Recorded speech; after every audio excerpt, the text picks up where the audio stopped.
So my first big foray to outside the United States.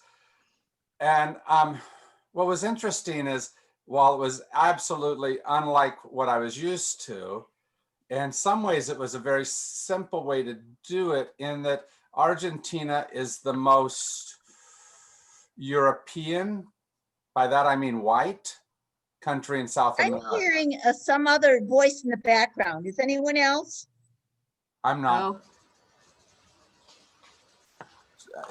Okay, what you may have is, if you hit the button that was the recorded class, it may still be on. So if you go into your browser, you find the St. Francis site and you close that, that may help. I don't even know how to do that. So Just go into yeah, because I'm hearing two conversations now. So maybe I'll just exit and come back. yeah, just exit and Yeah, come do back. that. I'll let you back in. Or at least we'll have a vote to see if we let you back. Oh, she's already gone. Harvey, how are you? Sorry about not letting you in at first. No, it's fine. Sorry I missed last week. I was in the hospital with my granddaughter in the emergency Okay. room. Oh, She's okay now, but Good. Good. So about halfway through my time, though, in Argentina, I met a young man, and I'd been with quite a number of Argentinos as companions. You know, in Mormon church, you always go in pairs. And I'd had several companions that were from Argentina, including Normando Fratantueno. And that last name should tell you some of where many of the Argentinians come from. Fratantueno is an Italian name. There are a lot of Italians in Argentina, a lot of Germans in Argentina. My last companion was a man named Oscar Hughes, Hughes. He was from the part of Argentina that was an English settlement from back in the early 1900s, right? Blonde haired, blue eyed as I was, but full typical Argentinian. But Elder Velasquez was completely different. He came from the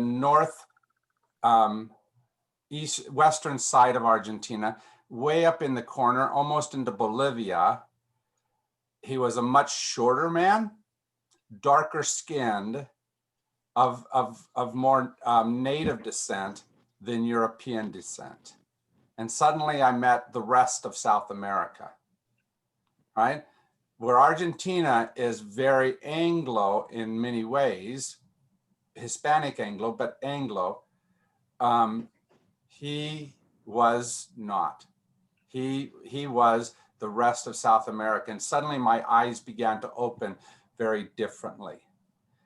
And Argentina has a propensity, like the US, to like lighter skin versus darker skin. And it showed as I looked from Elder Hughes to Elder Velasquez. One much lighter blonde hair and one much darker in both skin color and hair color. As we approach this chapter that he talked about, black, that's what he was trying to talk about. That in the United States, in the African-American population of the United States, how dark your skin is matters in a lot of different ways. Sometimes in the denial of the lighter skin, often more typically in the acceptance by the white community of the lighter skin versus the darker skin. That one is given more credence, one is given more opportunity. How many have been aware of that or have seen that in play around you? Tell me how you've seen it. well, I'll tell you, one time that really surprised me, my wife taught in Watts and her principal was African-American. And she had a student come, actually a Teach for America person who was a recent college graduate and was going to teach in the school for a year or two as a part of his commitment. and he didn't have a place to live. They hadn't quite arranged all of the housing for these people. So I said, well, come and stay with us. And the principal called me up and said, are you sure? He's really dark. Really dark, isn't that interesting? Really dark. How about the rest of you? Leticia? Growing up, it was kind of unspoken, but where you sat at the dinner table in large family gatherings was based on the color of your skin. And there were 3 of us that sat opposite the farthest end away from our grandmother. Really? Tomorrow somebody will come. Let me help you just a second. Okay, find Internet Explorer. Okay. I'm still having both of them on. Yeah. Here's what I'm going to tell you what to do. Find Internet Explorer. I even turned the computer off and it wouldn't work for me. Yeah. Go to how you get the St. Francis site, like for Sunday morning services.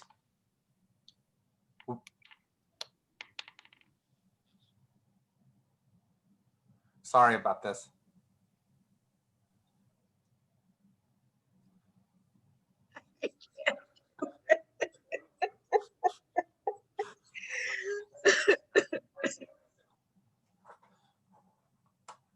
Okay.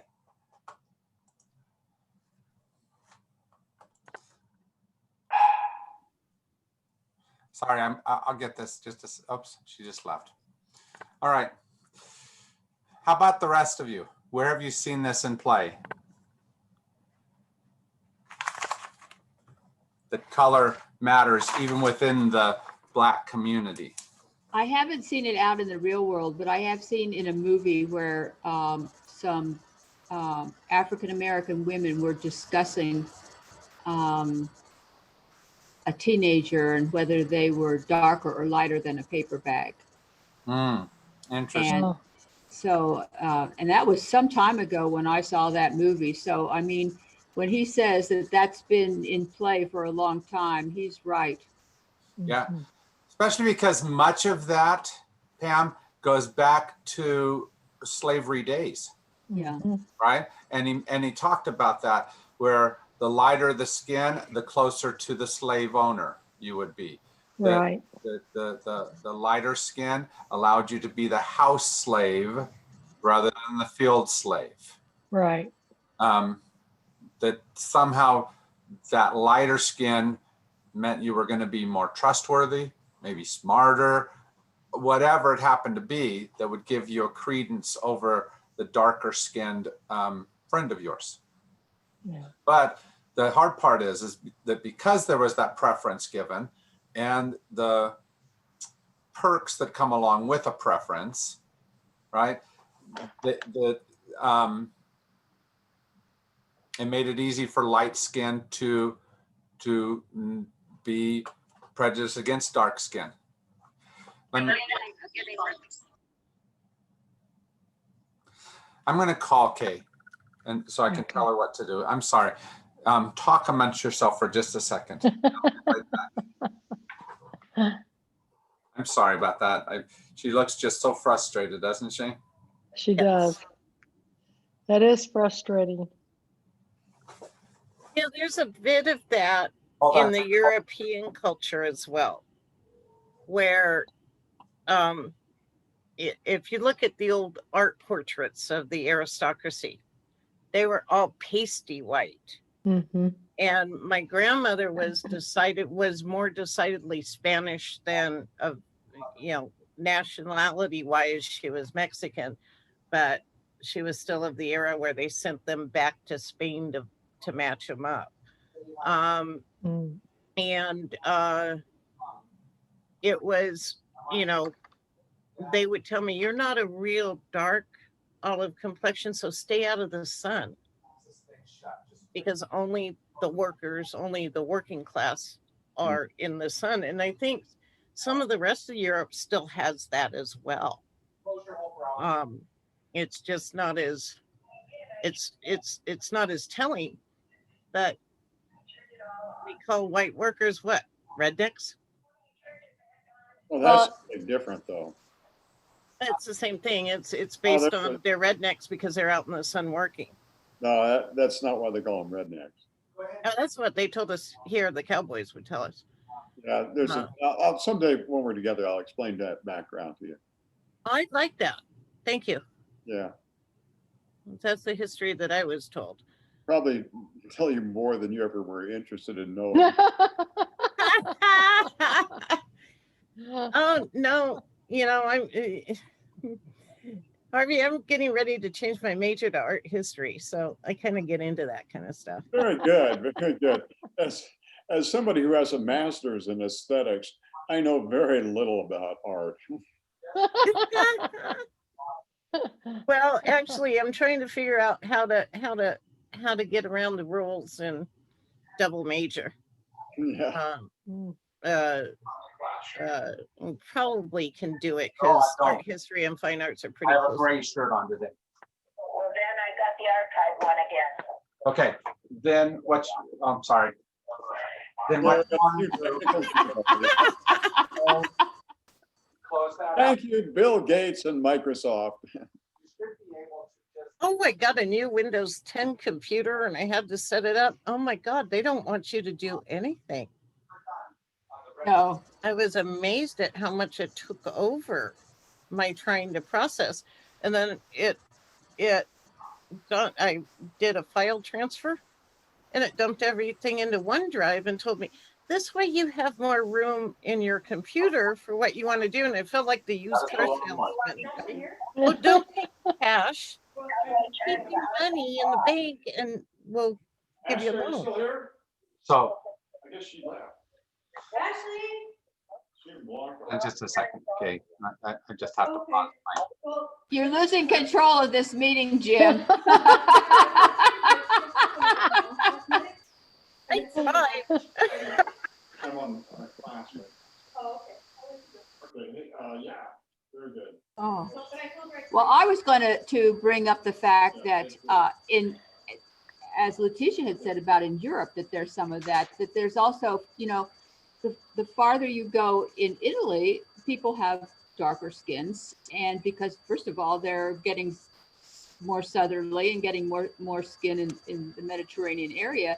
So there's even this distinction within European countries, with of people that we would consider Caucasian, that if they're darker, they're looked down upon than if they're lighter, and so it's really bizarre. But on the other side of that was all those ladies who protected their skin all through the 18th and 19th century when tans came to be, because suddenly if you didn't have to work, you could be out on the beach. So a tan suddenly became something to be found. And I noticed that he mentioned that, and I thought, people are just so crazy.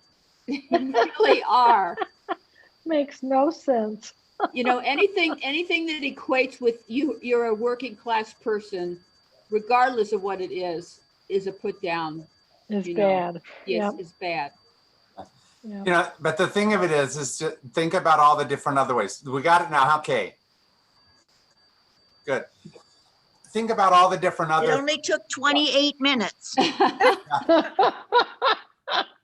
Think about the ways that we've said lighter hair or darker hair matters, whether a beard is more beautiful than thinner or fatter. We've done all kinds of measurements of beauty, and those have changed on a regular basis. The hard part about that, because there's lots of different ways of looking at somebody and saying, this is what's beautiful about you. It's when we say, this is what makes you more beautiful than, right? Yeah. Especially if we say, this is what makes your group of people more beautiful than. Well, and when we say that this determines whether you're smarter or more capable as well, simply because of your outward appearance. Or like he pointed out here, when he said, the lighter the skin, the lighter the sentence, when it affects things like how you are punished, or how Yes. you are Yeah. rewarded in a society, right? Go ahead. Kind of swings both ways. Jim, you and I are in the same high school era, Mhm. and in the mid late 70s, the Anglo kids with kinky hair would grow out afros, right? Mhm. And I had never heard the term before.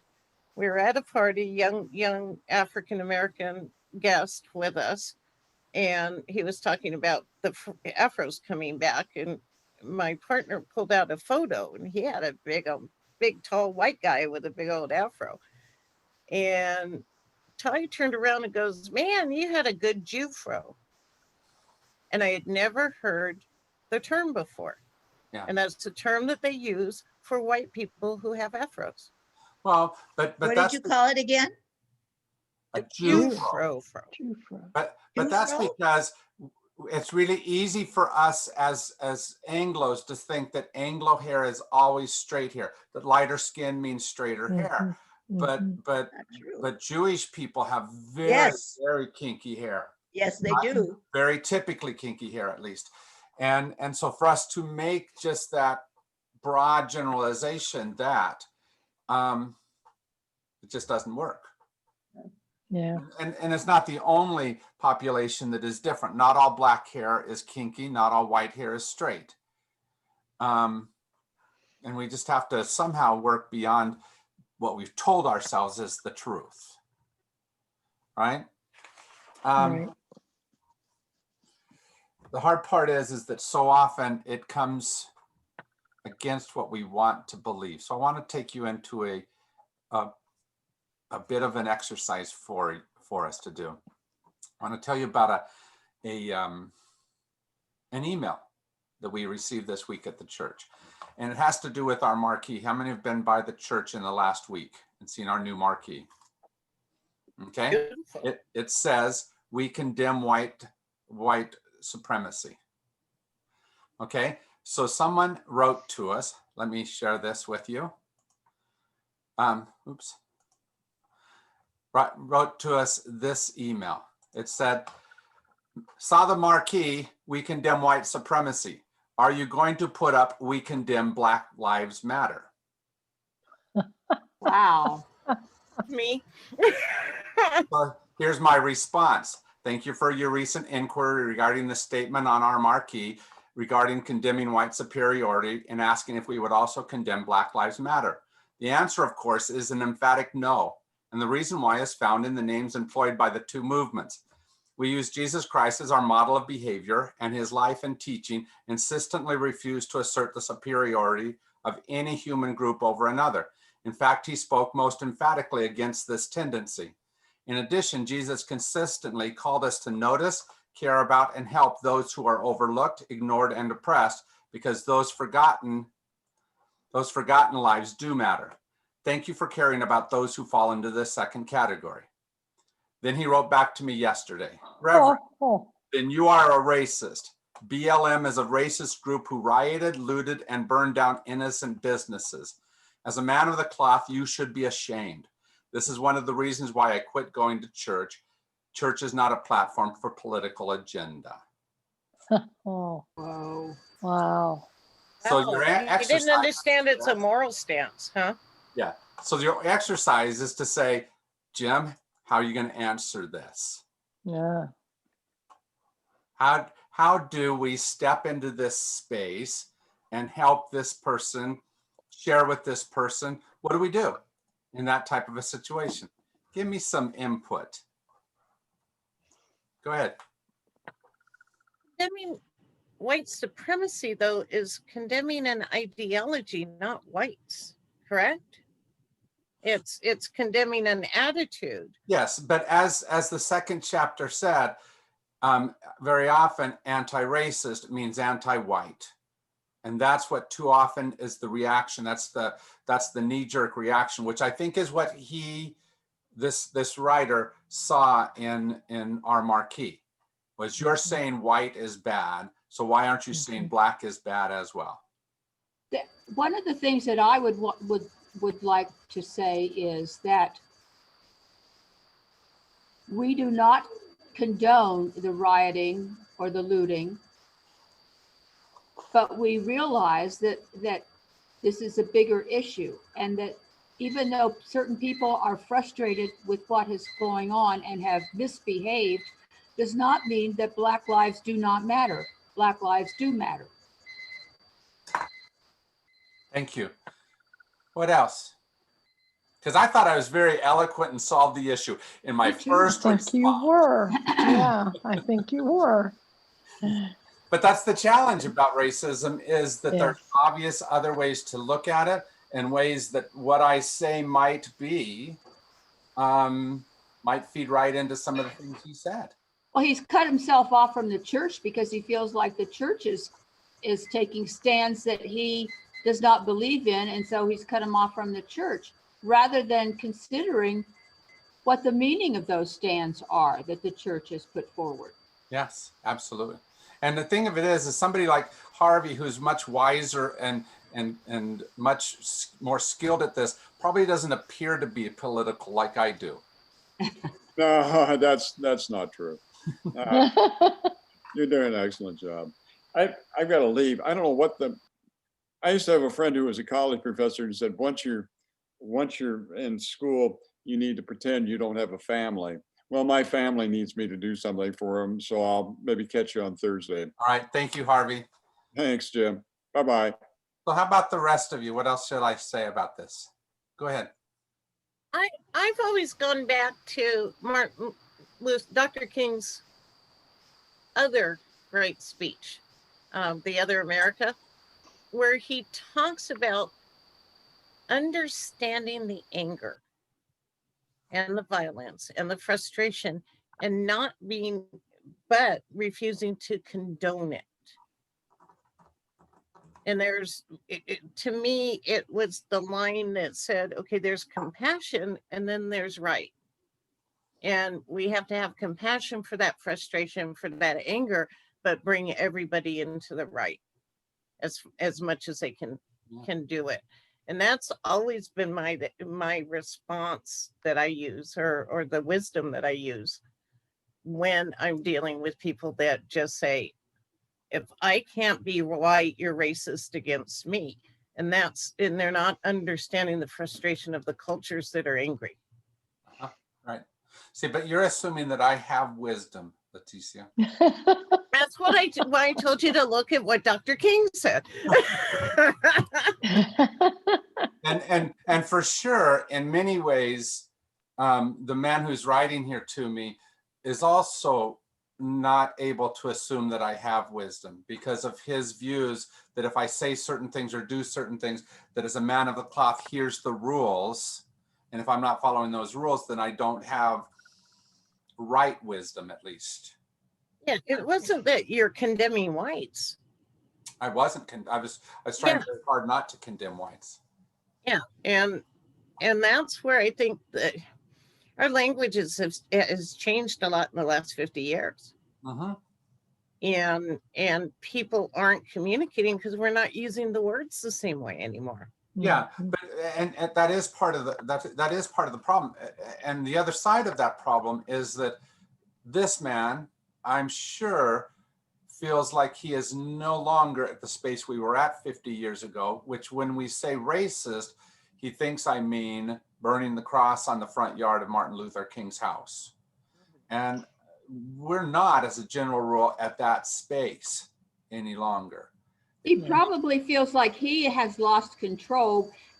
His thinking is, if a Black person is equal with him, he has lost control, where that's not the case. But this is his thinking, that bringing someone up to his level means that he has lost control. And that's a hard thing to deal with when someone feels like, and it could very well be someone who has little control in his life anyway, and this is the one area he thinks he's got some control, that he's better than somebody else. Yeah, and this whole section is kind of trying to deal with that.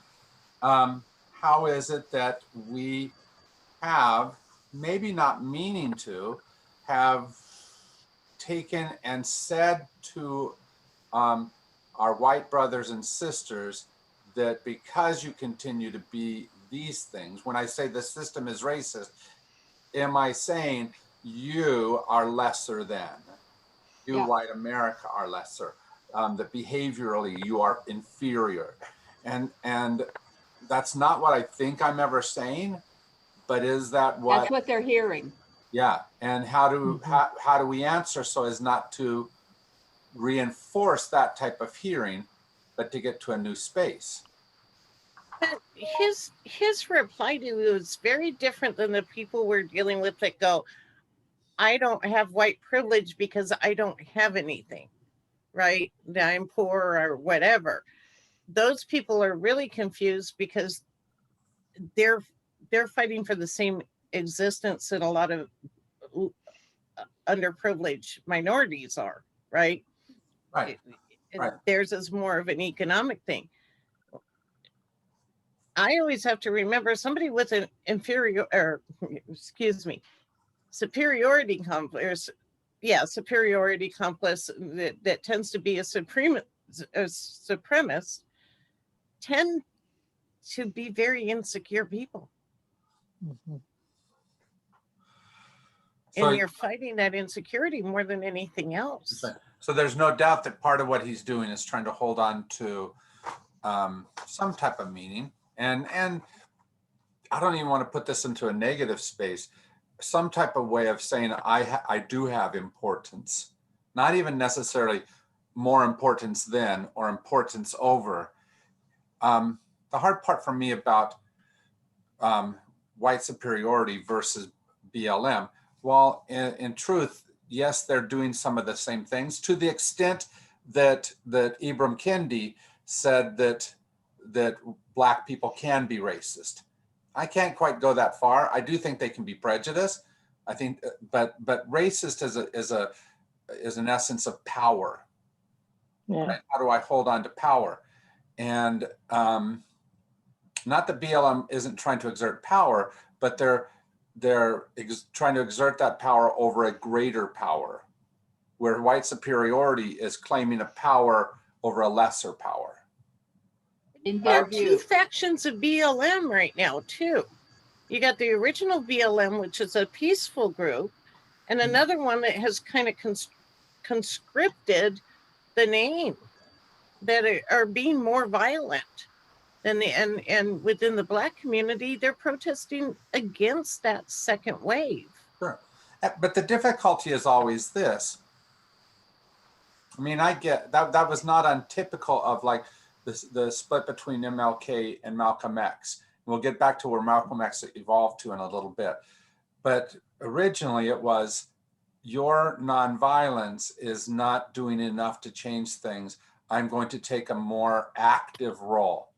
And he didn't mean necessarily a violent role, but I'm not going to just sit there and be non-active, non-violent either. And so the two different factions of BLM that you're referring to might just be that we have to do something stronger to get attention.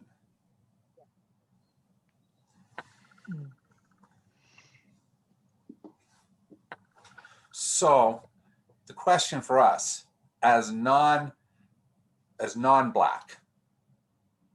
how do we speak into a moment like this, into a letter like this, that becomes an effective speech? Yeah. The hardest part for me was when he asserted very strongly, he said it this way: in losing focus on racist power, meaning that they're looking at individual behaviors rather than racist power, they fail to challenge anti-Black racist policies, which mean those policies are more likely to flourish. Going after white people instead of racist power prolongs the policies harming Black life. In the end, hating white people becomes hating Black people. Why? Because if you're doing something even well-intentioned to try to change this person, but you're not changing policy, are you truly helping No, the whole? not really. Mhm. And that was Yeah. really challenging to me because I don't know if I feel like I can change policy as easily as be in the life of a person. That's kind of where, remember I told you I got to a point where I won't talk to a bigot about his views on people of color. Yeah.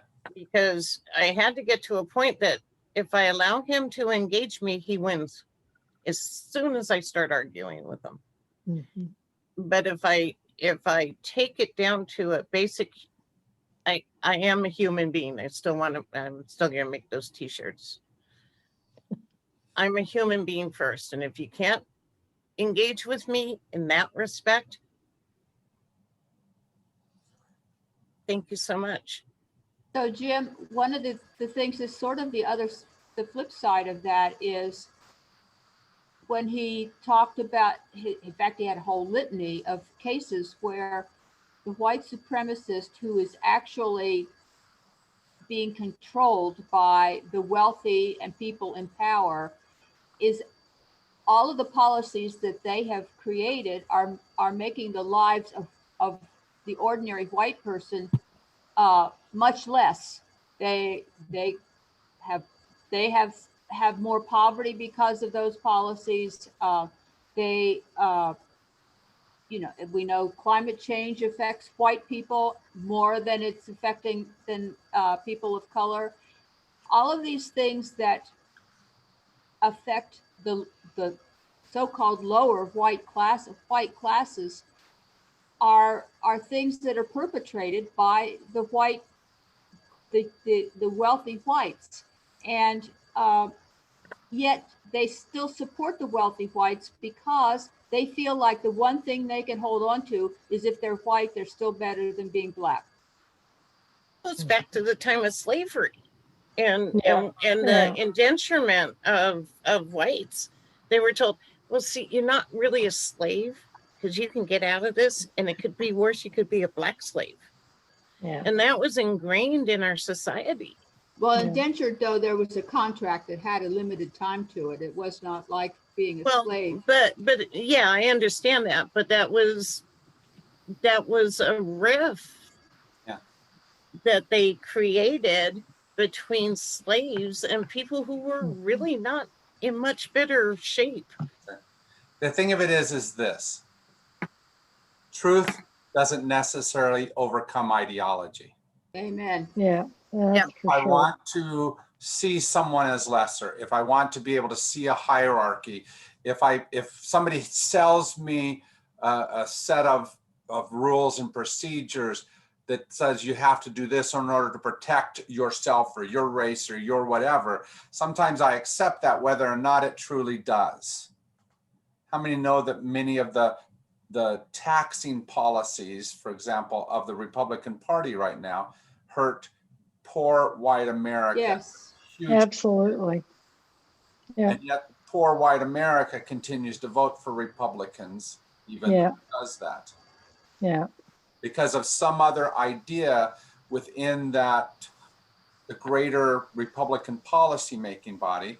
They're looking at that and they're saying, this is why. I mean, they may even know, they may not, but they may even know that this policy doesn't help me, or this set of policies is bad for, but something about the larger. Well, I want to believe that it's not because of the inherent racism, but in my heart of hearts, I really truly believe that has an awful lot to do with it. Mhm. I think there's something about this, Pam, at least. If I can look and say somebody else is to blame, Black America has done this, Latinos trying to cross the border have done this, then it puts less culpability on me. Like the whole thing, the Latinos take our jobs. You ever Latinos, seen a Latino on a construction site? Yeah. They get in there, they work, they don't goof They around, work hard. Yeah. work That's hard. right. yeah. Yeah. Rarely is that a true story, but it's easier than saying, I don't want that job, and I don't have the education to get this other job that I want to be paid. I can't get to this level. according to my abilities and education and whatnot. So I might as well blame these folks who are in the job that I don't want, or I'm not even striving for. Yeah. That type of blaming behavior is very simple to do, because it's easier than blaming yourself. It's like the whole economic support that we give the minorities and the underprivileged, right? Jim, you brought it up during the white fragility, where people are going, I don't get food stamps. I can't buy lobster with my food stamps or with my pay. When am I going to get? When am I going to get? And they do all the programs that have been developed to help. But I had this conversation about 2 months ago with somebody going about SNAP and about welfare payments. And I said, do you understand, if they make half of what their benefits are, they lose all their benefits. Mm-hmm. And it's not enough money for them to even live as they were living with the benefits. So there's a double trap there. We get them dependent and not on government aid, and not teaching them how to be independent in the way our system works, or figuring out how we as a collective group can change the system, if at all at this point. But it's not even a compassionate, like the welfare program. It's not even compassionate where we can step them out of it, where we say, okay, you make this much more, so we're going to give you a little bit less. So we give them the incentive to strive. But white America that complains about that has no clue how it works. No, that's right. There's an interesting movie that I watched this week with Diane Carroll and James Earl Jones, both of them much younger than what you're going to remember. Made in the 1990s, and Diane Carroll plays a mother of 6 on welfare in Chicago, if I'm not mistaken. And James Earl Jones is the new man in her life. And the hurdles of, if we get married, then if we admit this, if I receive this gift from him, then and so what do they do? And so it's dealing with those kinds of welfare questions. So if you get a chance, try to watch that movie. It's called Claudine, Claudine. And it's much simpler to turn something like that into a very easy question. Just anybody on welfare is bad, especially anyone of color on welfare is bad, and reflects their whole race, their whole group. And it's never quite that simple, and the system itself is never quite that simple. So all the questions you raised, Leticia, are important questions for us to change the conversation around those things.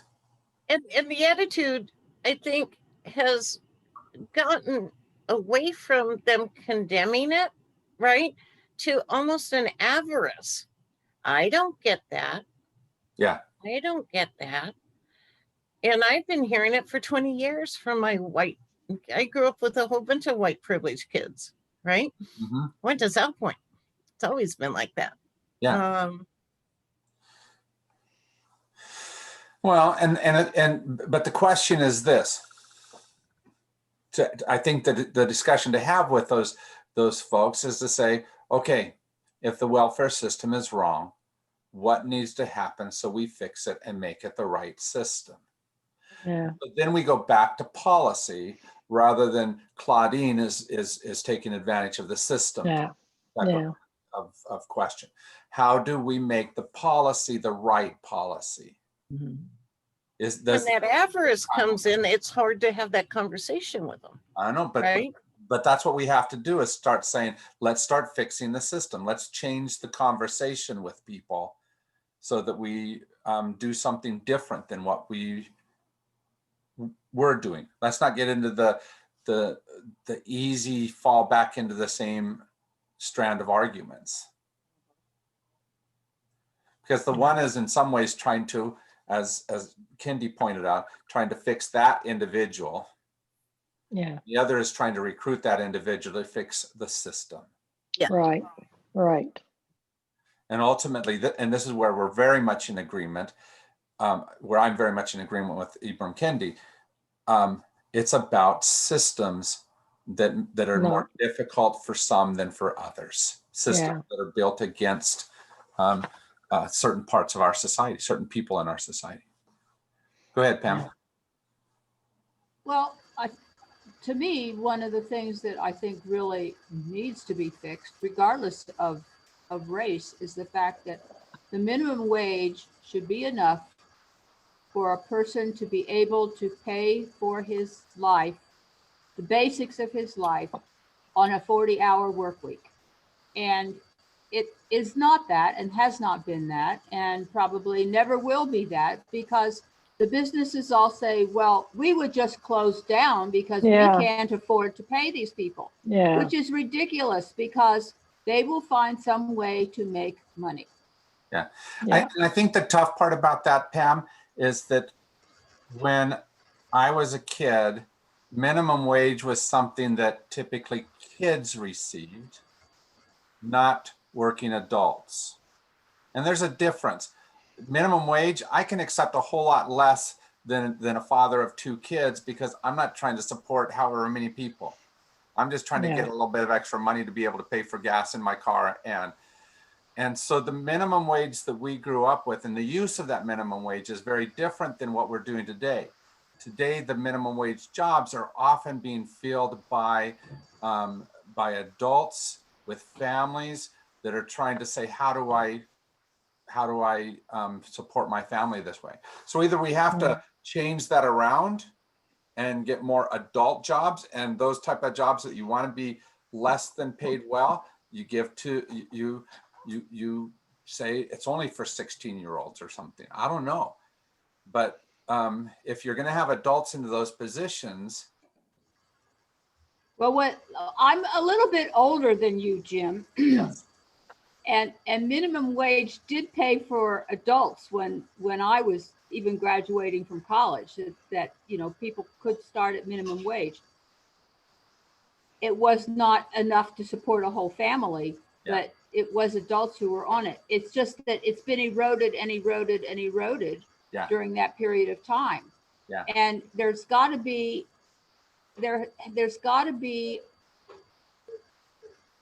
a safety net here.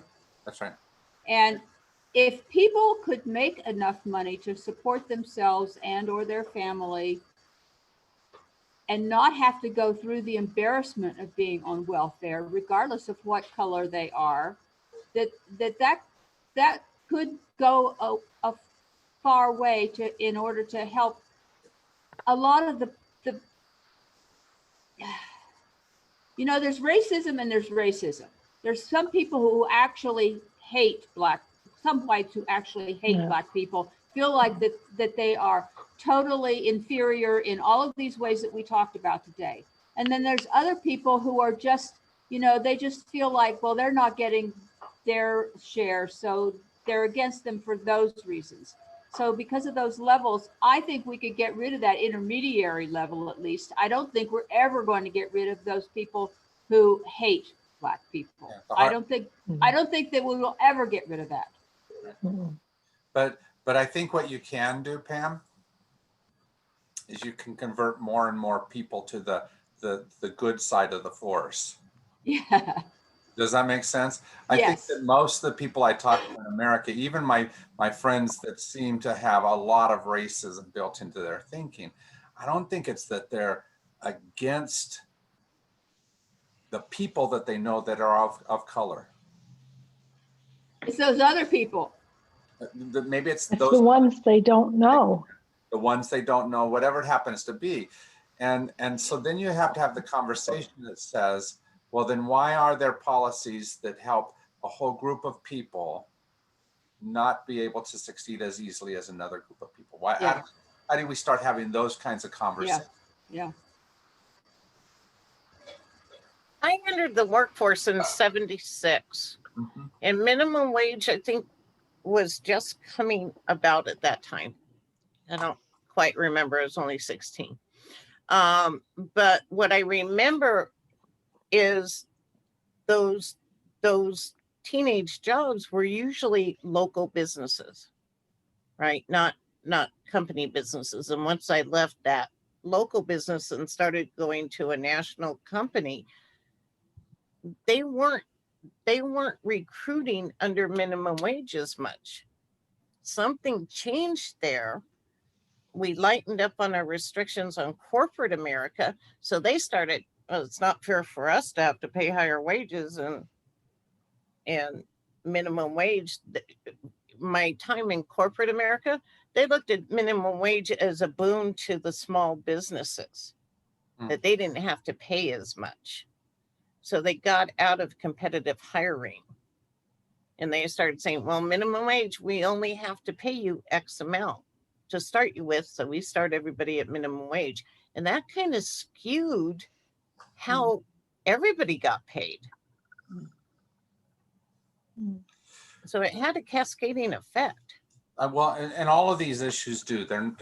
None of them. I hope you've noticed that none of these are simple answers. No. That's right. Simple questions. They are very complex and intertwined, Very.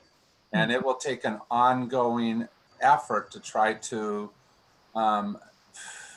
unravel all the different ways. But Heard me say this before. Yeah, a lot of times when I'm discussing this with friends, and even when I get my farther right people to agree, yeah, something needs to be changed, they want a simple, fast solution. Yeah. And I keep telling them there is no simple solution for complex problems. sure. Yeah, that's right. And it's also fair to be able to say something along these lines. Power and advantage helps you to accept simple answers, right? People that are in more challenging situations economically or have less power in the situation, those simple answers don't begin to answer the questions that they have. Not as easily as what it is for someone of relative advantage or power like myself. And so I think you've got to go back to the situation, back to the talk of, he hits really hard on the end of this chapter on racist power. And he doesn't mean the power of the racist, but the way that the system has built within it power that helps one person over another person. It was that one class of people, one set of people, one color of people over somebody else. And that's some of the complexity. I have the advantage of not having to worry about that. But does this person who's standing beside me? And not just him, but the types of people who would be grouped with him. How is it more complex for them? It's not going to be solved, especially when we took half the time trying to figure out things. So sorry that we lost some of our time to talk today, but we'll have plenty of time to talk. You'll notice that it started off this week with color, then white in the second chapter. Did you see what the name of the next chapter is? Black. Black. And so, Yeah. so what he's going to talk about is it doesn't end with this week. We have plenty of time to be able to continue to go with. So thank you for your time. And Are we going to do 2 chapters again? 2 chapters again next week. Okay. Okay. Great. So Like in remember, class. hold on, let me say one more thing. Remember that to get in, if it asks for a password, it is the password Love. that opens all Love. LOVE, no capital letters, LOVE. Got it. You always just Got type it. that in, all right? Thank All you. right. Bye-bye. Bye-bye. Thank Sorry, you. everyone. Bye.